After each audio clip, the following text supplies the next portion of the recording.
Hello and welcome to today's session. In today's session, I will share about genogram. We often heard family tree. Family tree only signifies relationship. But if we talk about genogram, genogram is something more than a family tree. Genogram signifies relationship. Genogram signifies the close connection of one family member to another. Then the various history, we can collect various history with the application of genogram. In modern days, we often use genogram. As a social worker, we should know what is genogram. If you see medical science, then psychology and other allied fields, professional fields, they are using genogram. Genogram helps us to know our client in depth. Genogram helps us to provide problem solving to the client in more specific way. Genogram helps us to treat our client in more professional way. So genogram is very important. Now I will discuss something more about genogram.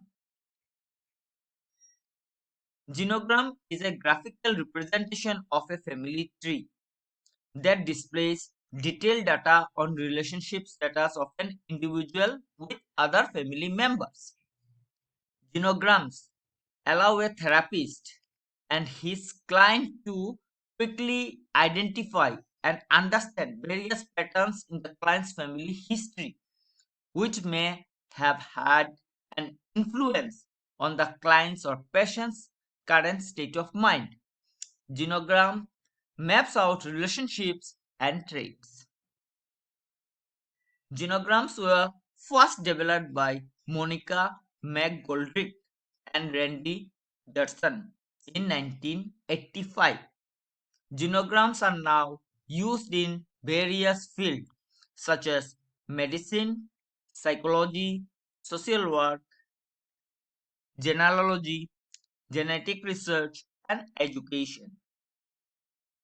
Genogram contains basic data such as the name, gender, date of birth, and date of death of each individual, followed by additional data such as education, occupation, major life events, chronic illness, social behaviors, nature of family relationships, emotional relationships, and social relationships. In addition to that, some genograms also include information on disorders running in the family, such as alcoholism, depression, diseases, alliances, and living situations. Genograms can vary significantly because there is no limitation as to what type of data can be included. So I think you understood what is genogram. Genogram helps us to know our client in more specific way, in more detailed way. We can able to understand, we can able to collect more and more data. So in genogram, we generally use two types of symbol. That square symbol signifies male and circle symbol signifies female.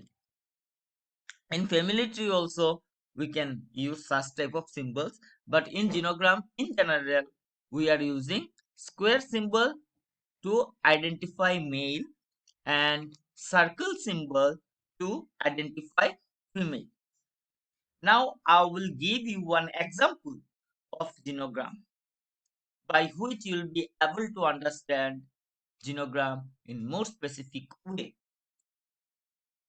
Now you see, genogram used to understand family history of diabetes. Your client reported with diabetes. Now you are interested to see that either uh, client is having any previous history, or client's parents or grandparents had that kind of disease. Client reported that she is having diabetes and her brother is also having diabetes. Now client belongs to two family. One family from mother's side, and another family is from father's side. Now, as a social worker, as a practitioner, you gather the data.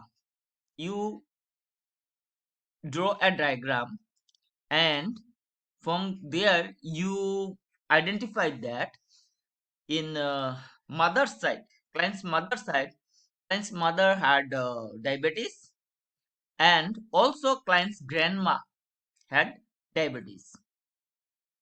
Then you went to client's parent sides, that is father sides.